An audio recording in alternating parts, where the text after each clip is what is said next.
আসসালামু আলাইকুম। Shimul memorial north south school and college Rajshahi পক্ষ থেকে অনলাইন ক্লাসে নবম শ্রেণীর সকল শিক্ষার্থীদের স্বাগত। প্রিয় শিক্ষার্থী বন্ধুরা, আজকে আমি তোমাদের সাথে আছি মোহাম্মদ আতাউর রহমান, সহকারী শিক্ষক, Shimul memorial north south school and college. প্রিয় শিক্ষার্থীরা, আশা করি তোমরা এই করোনা সংকটময় সময়ে ভালো আছো, সুস্থ আছো এবং সামাজিক দূরত্ব বজায় রেখে চলতেছো এবং ভিটামিন সি জাতীয় খাবারগুলো বেশি বেশি খাচ্ছ। আমিও ভালো আছি আলহামদুলিল্লাহ। আসো আমরা ক্লাসের শিক্ষণফল আজকে জেনে নিই। আজকের শিক্ষণফল হচ্ছে যে গোলাপ ফুল চাষ ও বেলি ফুল চাষের বিভিন্ন তথ্য সম্পর্কে তোমরা জানতে পারবে। আলোচ্য বিষয় চতুর্থ অধ্যায় পরিচ্ছেদ তৃতীয়, পৃষ্ঠা নং 128 থেকে 132, গোলাপ ফুল চাষ এবং বেলি ফুল চাষের জমি তৈরি, প্রকারভেদ, পরিচর্যা এবং রোগ দমন পদ্ধতি সম্পর্কে আমরা জানব। ফুল চাষ পদ্ধতি।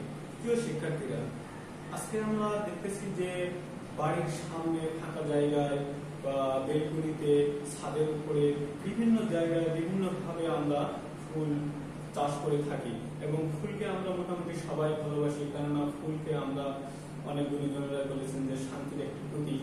যেহেতু ফুল দেখলে মানুষের মন খারাপ থাকলেও সাময়িক ভালো হয়ে যায়, এই জন্যই বলা হয়েছে যে ফুল শান্তির প্রতীক। আর কোনো ব্যক্তি যদি ফুল একটি হাতে নেয় তাহলে অবশ্যই অবশ্যই সে কিন্তু তার ঘ্রাণ আছে কিনা সেটা দেখার জন্য আমাদের নাকের কাছে সেই ফুলটা কিন্তু নিয়ে যাওয়া হয় এবং দেখা হয় যে ফুলটি কেমন। তার মানে বোঝা যাচ্ছে যে ফুলকে আমরা মোটামুটি সবাই ভালোবাসি। বিভিন্ন প্রোগ্রাম, অনুষ্ঠান এবং ফুলসজ্জার ঘর সাজানোর জন্য, ডেকোরেশন করার জন্য আমরা ফুল ব্যবহার করে থাকি। এই জন্য ফুলের গুরুত্ব অনেক বেশি। বাংলাদেশে ব্যাপক পরিমাণে ফুলের চাষ হয় না, তবে ক্ষুদ্র পরিসরে বাণিজ্যিক ভাবে এর চাষ হয়। তাই আমি বলতে পারি যে বর্তমানে বাণিজ্যিক ভাবে অনেক কৃষকরাই কিন্তু ধান চাষ না করে তারা ফুল চাষের দিকে এগিয়ে যাচ্ছে, পাট চাষ না করে তারা ফুল চাষের দিকে এগিয়ে যাচ্ছে। এদেশে নানা জাতের ফুল উৎপাদন হয়ে থাকে। প্রিয় শিক্ষার্থীরা, আজকে আমরা গোলাপ ফুলের চাষ সম্পর্কে জানবো। গোলাপ ফুলকে ফুলের রানী বলা হয়। বাণিজ্যিক ভাবে গোলাপ ফুল চাষ করে কৃষকরা অর্থনৈতিক ভাবে স্বাবলম্বী হচ্ছে। অবশ্যই এই গোলাপ ফুল আন্তর্জাতিক ভাবেও কিন্তু অন্যান্য দেশেও আমরা পাঠাচ্ছি। ইভেন আমরা নদীপথেও কিন্তু এই গোলাপ ফুলকে আমরা কি করতেছি, রপ্তানি করতেছি করে বাংলাদেশের কৃষক অর্থনৈতিক ভাবে স্বাবলম্বী হচ্ছে এই গোলাপ ফুল বিক্রি করে। তাই এর চাষ দিন দিন বৃদ্ধি পাচ্ছে। এই জন্য কৃষকদের মধ্যে একটি ব্যাপক প্রতিযোগিতা লেগে গিয়েছে যে ফুল আমাদের দৈনন্দিন বিভিন্ন প্রোগ্রামে, অনুষ্ঠানে যেহেতু লাগতেছে, এই জন্য এর চাহিদা দিন দিন বেড়ে যাচ্ছে এবং কৃষকরা এর উৎপাদনও দিন দিন বৃদ্ধি করতেছে। তো গোলাপ ফুলের জাত সমূহে একটু জেনে নেই। জাত ভেদে গোলাপ সাদা, লাল, হলুদ, কমলা, বেগুনি ও মিশ্র রঙের হয়ে থাকে। যেমন রানী এলিতালে এটি গোলাপি রঙের যে গোলাপটা, আর ব্ল্যাক প্রিন্স কালো রঙের, এবং ইরানি যে গোলাপকে বলা হয় গোলাপি রঙের যে গোলাপটি সেটাকে ইরানি বলা হয়। মেরিন্ডা ফুলটি হচ্ছে লাল প্রজাতির। আমরা একটু ফুলগুলো দেখে নিই। দেখো শিক্ষার্থীরা, লাল ফুল যেটাকে আমরা মেরিন্ডা বললাম, ব্ল্যাক কত সুন্দর, কালো হলেও কিন্তু ফুলটির গঠনটি অনেক সুন্দর। তারপর হলুদ, দারুণ নীল গোলাপ হয়। মিশ্র গোলাপ কত সুন্দর, কালো এবং লাল মিশ্রণ হয়েছে। এখানে দেখা যাচ্ছে যে এটাও মিশ্র একটি গোলাপ। তারপরে সাদা গোলাপ, কমলা গোলাপ, বিভিন্ন জাতের গোলাপ ফুল উৎপাদন হচ্ছে। গোলাপের বংশ বিস্তার কিভাবে হয় একটু জেনে নিই। গোলাপের বংশ বিস্তারের জন্য অবস্থা ভেদে শাখা কলম, দাবা কলম, গুটি কলম ও চোখ কলম পদ্ধতি ব্যবহার করা হয়। তার মানে গোলাপের চারা উৎপাদনের জন্য বিভিন্ন পদ্ধতি আমরা অবলম্বন করে থাকি। প্রিয় শিক্ষার্থীরা, একটু ছবি দেখে নিই তাহলে বুঝতে পারবো। দেখো এখানে হচ্ছে গোলাপের শাখা কলম, শাখাতে কলম সেট করা হয়েছে এখানে দাবা কলম মানে মাটির সঙ্গে লাগিয়েও কিন্তু আমরা দাবা কলম তৈরি করে থাকি। ইভেন গাছ থেকে কিছু ডাল যেগুলো মাটিতে হেলে যায় সেই জায়গাগুলো একটু মাটির সঙ্গে মানে ডুবিয়ে দিয়ে সেখানে যদি আমরা মানে পানি দিয়ে বা রসালো রাখি তাহলে কিছুদিন পর সেই জায়গায় শিকড় গজাবে। এটি হচ্ছে দাবা পদ্ধতি, দাবা কলমের একটি পদ্ধতি। গুটি কলমের এখানে দেখা যাচ্ছে যে গুটি কলম লাগানো হয়েছে, যে সুন্দর করে কাণ্ডে কাণ্ডে আমরা গুটি কলম লাগাই থাকি। তারপরে চোখ কলম, যে প্রত্যেকটি মানে চোখে যে জায়গাগুলোতে কুশি গজাবে সেই জায়গাগুলোতে আমরা কলম সেট করতে পারি। এই সুন্দর করে মানে কিভাবে চোখের জায়গাতে বাধাই করে কলম সেট করেছে সেই ছবিটি দেখা যাচ্ছে। তো প্রিয় শিক্ষার্থীরা, গোলাপের বংশ বিস্তারের জন্য বিভিন্ন পদ্ধতি আমরা ব্যবহার করতেছি। জমি নির্বাচন কিভাবে করব আমরা? বাংলাদেশে পানি জমে না এমন উর্বর দোআঁশ মাটিতে গোলাপ ফুল চাষের উপযোগী। তার মানে নিচু জমিতে গোলাপ ফুল চাষ করা যাবে না, উঁচু হতে হবে এবং উর্বর জমি হতে হবে। সেই জমিকে আমরা কিভাবে মানে তৈরি করব? 4 থেকে 5টি আড়াআড়িভাবে চাষ করব, করে মাটিটাকে ঝুরঝুরা করব এবং দলা মাটিগুলোকে ভেঙে মিহি করব। তারপরে সমান করব মই দিয়ে। সমান করার পরে আগাছা যদি থাকে সেই আগাছাগুলোকে উপড়িয়ে ফেলে দেব এবং সুন্দর করে বেড তৈরি করব। বেড তৈরি করার জন্য কি করতে হবে? 5 সেন্টিমিটার উঁচু এবং 3 থেকে 1 মিটার আকারের বেড বা কিয়ারি তৈরি করতে হবে। তার মানে যে কিয়ারিটা আমি তৈরি করব সেটির উচ্চতা হবে 5 সেন্টিমিটার এবং 3 থেকে 3 ইন্টু 1 মিটার আকারে আমরা বেড তৈরি করব। এবার আসে দূরত্ব। এক বেড থেকে বা এক কিয়ারি থেকে অন্য কিয়ারির দূরত্ব কত হবে? 60 সেন্টিমিটার। গভীরতা থাকবে 45 সেন্টিমিটার। একটি গর্ত মানে নালার গর্ত থাকতে হবে যেন পানি খুব সহজেই গড়িয়ে চলে যায়। আর 15 দিন গর্ত খোলা রাখতে হবে। হ্যাঁ, যখন আমি গোলাপ চাষ করার জন্য গোলাপের গর্ত করব তখন আমি কি করব? 15 দিন আগে গর্তটা তৈরি করব এবং সেখানে যেন রোদ তারপরে আলো বাতাস পায় সেই রকম, এবং মাটিটা যেন রোদের কারণে শুকিয়ে যায়। তাহলে কি হবে? এখানে কোনো জীবাণু থাকলে সেই জীবাণু ধ্বংস হয়ে যাবে এবং পোকামাকড় থাকলে সেখান থেকে সরিয়ে যাবে। তাহলে আমার পরবর্তীতে আমার গোলাপের যে উৎপাদন হবে সেই উৎপাদন খুব সহজে আমি অধিক লাভবান হব। গোলাপের বেড তৈরি করা হয়েছে। এখানে ছবিতে দেখা যাচ্ছে যে 45 সেন্টিমিটার গভীরতার একটি গর্ত মানে ড্রেন তৈরি করা আছে এবং 60 সেন্টিমিটার দূরত্বে একটি কিয়ারি তৈরি করা হয়েছে এবং এর উচ্চতা কিন্তু 5 সেন্টিমিটার এবং 3 ইনটু 1 মিটার আকারে বেডটি তৈরি করা হয়েছে। সার প্রয়োগ পদ্ধতি একটু জেনে নেই। পচা গোবর 5 কেজি দিব আমরা। পাতা পচা সার, যেটা পাতা পচার যে সার, এটি একটু ব্যতিক্রম ভাবে দিতে হয়। এটি 5 কেজি দিব। ছাই প্রয়োগ করব 500 গ্রাম মানে হাফ কেজি।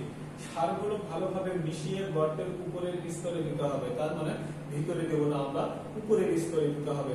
মাটি অনেক সময় কি করি আমরা? সার দিয়ে আমরা নিচের দিকে সার দিয়ে আবার উপরে অন্য মাটি চাপা দিয়ে দিই। না, সেরকম আমরা করবো না। এর সময় গর্তের জীবাণু এবং পোকামাকড় মারা যায়।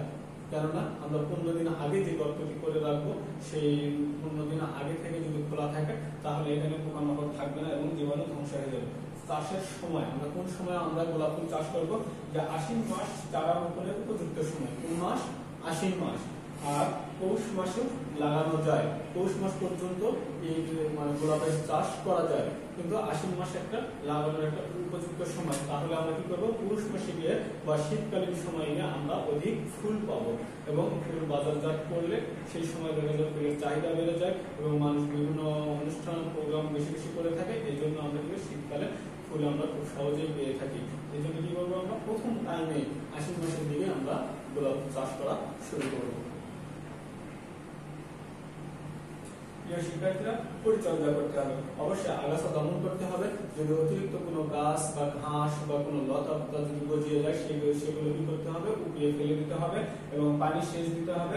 পানির নিকাশের ব্যবস্থা করতে হবে। হ্যাঁ, পানি সেচ দিতে হবে।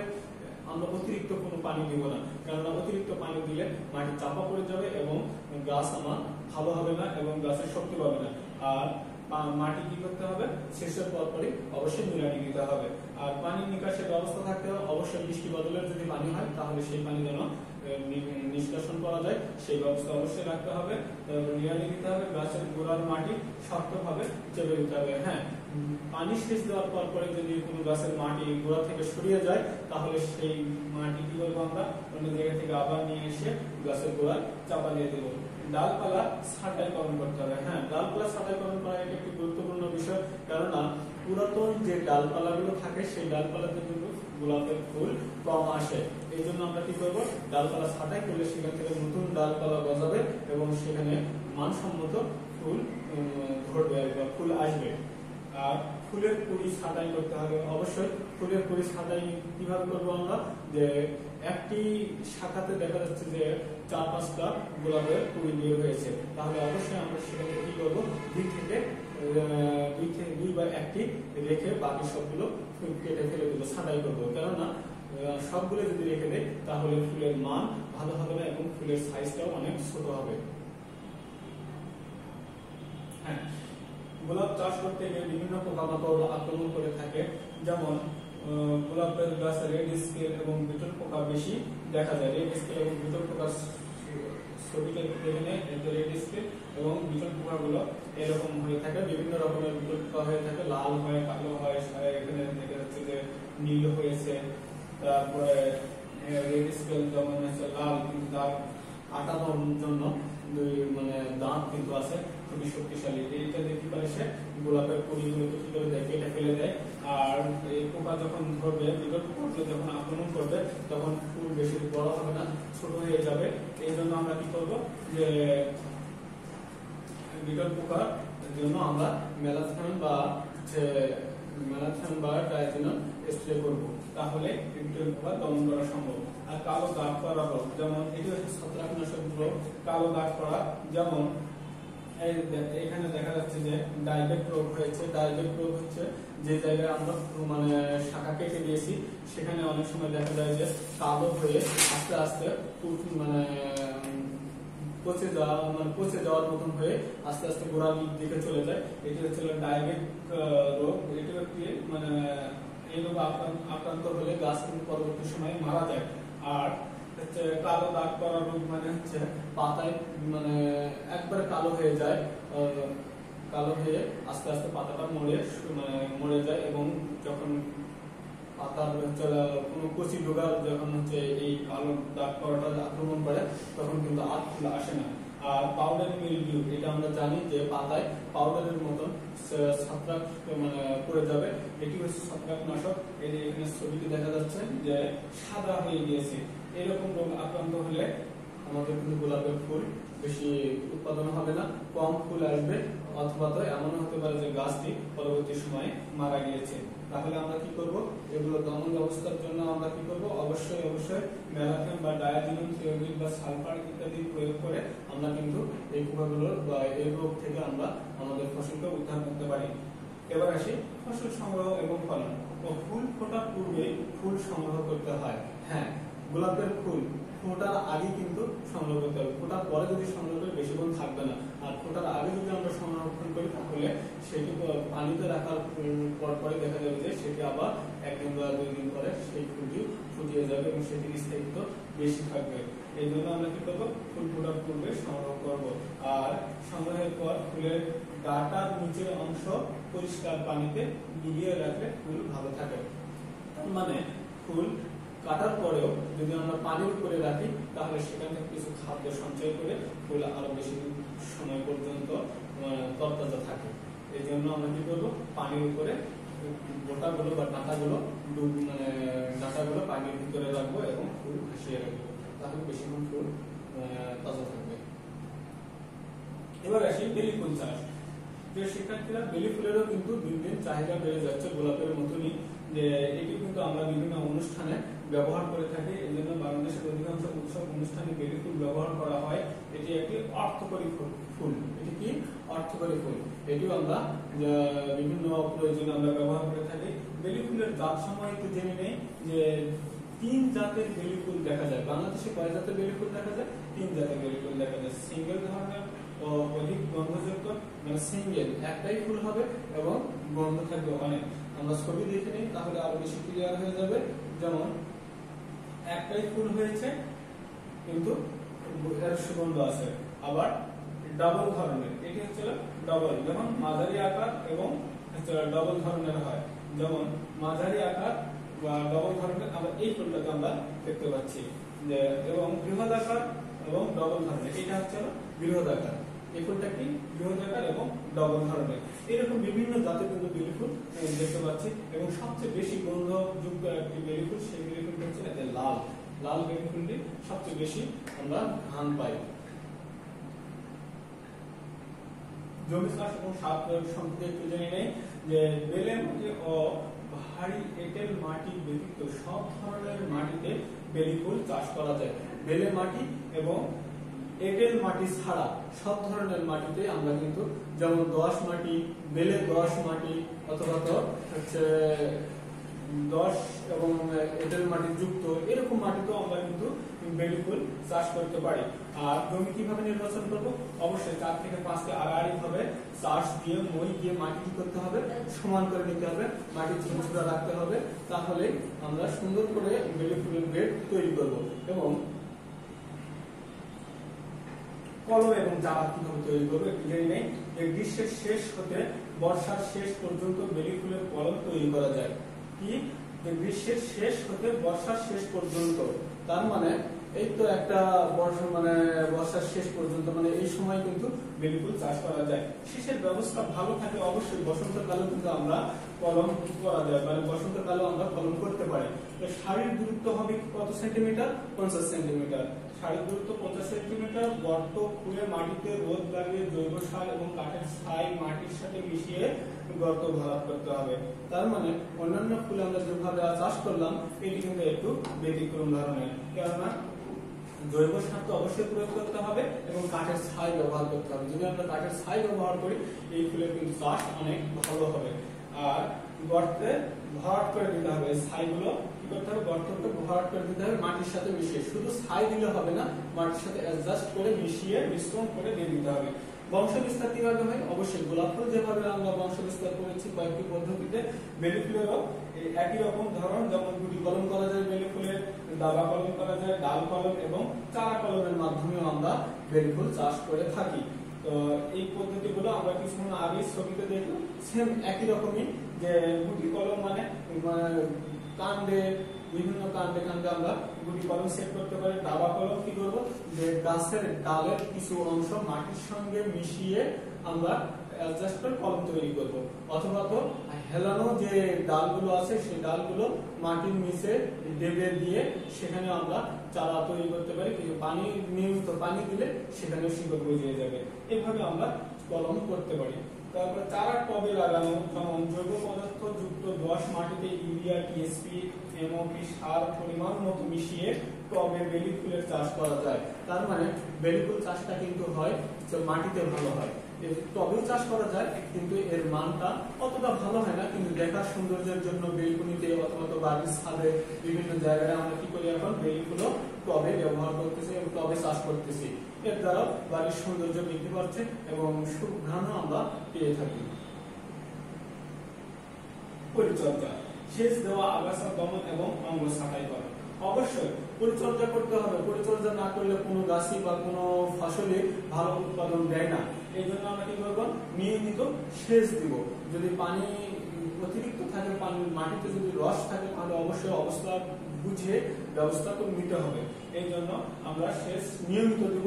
আর আগাছা দমন, অবশ্যই গাছের গোড়ায় যদি অন্যান্য কোনো আগাছা জন্ম নেয়, ঘাস জন্ম নিল অথবা কোনো লতার গাছ জন্ম নিল, তাহলে অবশ্যই সেটি উপড়িয়ে আমরা দমন করবো, আমরা ছাঁটাই করবো। হ্যাঁ, বাড়ি 30 সেন্টিমিটার উঁচু থেকে আমরা বেলি ফুলের অঙ্গ ছাঁটাই করতে পারি। একবার নিচ থেকে করবো না। এবং এটি আমরা কি করব? শীতকালীন সময়ে, এই তো সামনে শীত আসছে, এই মৌসুমে কিন্তু আমরা বেলি ফুলের ছাঁটাই করতে পারি। আর এটি একটি উপযুক্ত সময়। আর অঙ্গ ছাঁটাই করলে দেখা যাচ্ছে যে ফুলের যে ফুলটি বের হবে পরবর্তী সময়, সেই ফুলের গঠনটা এবং আকৃতিটা অনেক বড় হবে। শিক্ষার্থীরা, বালাই ব্যবস্থাপনা, প্রত্যেকটা ফসলেরই একটি বালাই ব্যবস্থাপনা থাকে। এই বেলি ফুলের হচ্ছে ক্ষতিকারক কোনো কীট দেখা যায় না। এটি একটি খুব ভালো সাইট যে বেলি ফুলের তেমন ক্ষতিকারক কোনো পোকামাকড় বা কীট নেই। তো তবে মাকড়ের আক্রমণ হতে পারে। মাকড়সা কিছু কিছু মাকড়সা আছে, আক্রমণ করলে কি হয়ে যায় যে পাতাগুলো সে মানে আউড়িয়ে নেয় বা গোল করে নেয়। অনেক সময় কি হয় যে পাতার উপরে সাদা স্তর তৈরি করে আর পাতাটা পরবর্তী সময়ে শুকিয়ে মরে যায়। এই জন্য আমরা কি করব, এই বেলি ফুলের এই পোকার আক্রমণ থেকে রক্ষা করার জন্য আমরা কি কি ব্যবহার করতে পারি, সালফেট, ক্যালথেমিক ইত্যাদি পাতায় ছিটিয়ে মাকড় দমন করা যায়। অবশ্যই এই পদ্ধতি ব্যবহার করে আমরা আমাদের বেলি ফুলকে রক্ষা করব। আর ফসল কখন সংগ্রহ করব, ফেব্রুয়ারি থেকে জুলাই পর্যন্ত গাছে ফুল ফুটে। ফেব্রুয়ারি থেকে জুলাই, তার মানে শীতকালীনের সময় মাঝামাঝি সময় আমরা অঙ্গ সার্ভে করলাম, কিছুদিন পরে সেখান থেকে অবশ্যই খুশি গজাবে, ফুল বের হবে। সেই ফুল সংগ্রহ করতে করতে ফেব্রুয়ারি মাস তো অবশ্যই শুরু হয়ে যায় সেই সময়। আর মানে শীতের পর পরেই আর কি, তো ফেব্রুয়ারি থেকে জুলাই পর্যন্ত অনেক দীর্ঘ সময় আমরা বেলি ফুলের ফুল সংগ্রহ করতে পারি। অবশ্যই প্রিয় শিক্ষার্থীরা, বেলি ফুলটা এমন একটি ফুল যে ফুল অন্যান্য ফুল যখন ঝরে পড়া শুরু করে তখন কিন্তু বেলি ফুল আসা শুরু হয়। আর ওই সময় দেখা গেল যে বেলি ফুলের দাম এবং বেলি ফুলের চাহিদা তখন বৃদ্ধি পায়, কেননা অন্যান্য ফুল যখন পাওয়া যাবে না তখন বেলি ফুল আমাদের সেই বেলি ফুলের ঘাটতি মানে ফুলের চাহিদাটা আমরা বেলি ফুল দিয়ে মিটিয়ে নিতে পারি। আর ফলন প্রতি বছর বাড়ে। এই এক বছর মানে যতখানি এবছর যতখানি ফুল পাবো আমরা পরবর্তী বছরে অবশ্যই বেশি বেশি পাবো, কেননা 5 থেকে 6 বছর ফসল সংগ্রহ করা যায়। কয় বছর? 5 থেকে 6 বছর, অনেক সময়, দীর্ঘ সময় পর্যন্ত একবার বেলি ফুল চাষ করলে 5 থেকে 6 বছর পর্যন্ত আমরা ফসল সংগ্রহ করতে পারবো এবং যত দিন যাবে তত ফসল বৃদ্ধি পাবে। এটি হচ্ছে বেলি ফুলের একটি বৈশিষ্ট্য এবং এটি খুবই গুরুত্বপূর্ণ একটি ফুল। যখন অন্য কোনো ফুল থাকে না তখন বেলি ফুল আমাদের ফুলের চাহিদা মিটিয়ে দেয়। প্রিয় শিক্ষার্থীরা, আজকে এই পর্যন্ত। আজকের ক্লাসে যে সকল প্রশ্নগুলো হয়ে থাকে সেগুলো সম্পর্কে একটু জেনে নেই। যে ফুলের রানী বলা হয় কোন ফুলকে? গোলাপ ফুলকে। আর ডাইবেক কিসের নাম? ডাইবেক একটি রোগের নাম। এই ডাইবেক যেমন কাটা স্থানে হচ্ছে এই ডাইবেক রোগটি হয়ে থাকে। আর ফুলের জমিতে কয়টি চাষ দিতে হয়? 4 থেকে 5টি। ফুলের জমিতে কিন্তু 4 থেকে 5টি চাষ দিতে হবে আড়াআড়ি ভাবে। আর মিরিন্ডা ফুলের রং কেমন? লাল। বাংলাদেশে কয়টি জাতের বেলি ফুল দেখা যায়? অবশ্যই 3টি জাতের। আর ইরানি গোলাপের রং কেমন? ইরানি গোলাপের রং গোলাপি বর্ণের। প্রিয় শিক্ষার্থীরা, অবশ্যই আগামী দিন তোমাদের জন্য থাকলো রিভিশন টপলেস পড়া 4th অধ্যায় পরিচ্ছেদ 3য় গোলাপ এবং বেলি ফুলের উপরে। তোমরা অবশ্যই বাসায় বেশি বেশি চর্চা করবে এই জায়গাটুকু এবং স্বাস্থ্যবিধি মেনে তোমরা চলাফেরা করবে। তোমাদের সুস্বাস্থ্য কামনা করে আজকে আমি এখানেই শেষ করছি। ধন্যবাদ। আসসালামু আলাইকুম ওয়া রাহমাতুল্লাহ।